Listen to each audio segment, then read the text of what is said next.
हीरा बेटे हो आज छोड़ी मंदिर लागेला आज मोके बड़ीला मोर बाप मोके कहेला आज लड़िया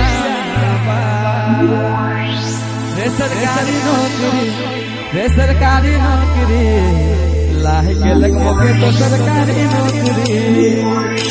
हीरा बेटे पापा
नौकरी लागेला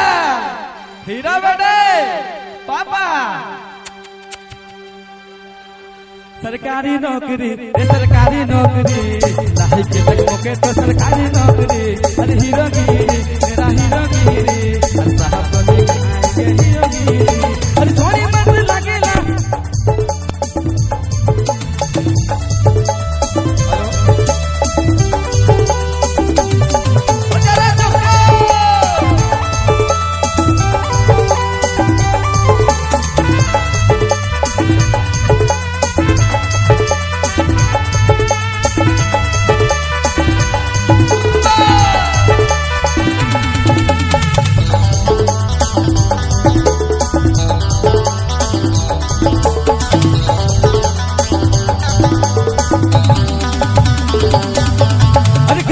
मोहल्ला में गोटा गले टोला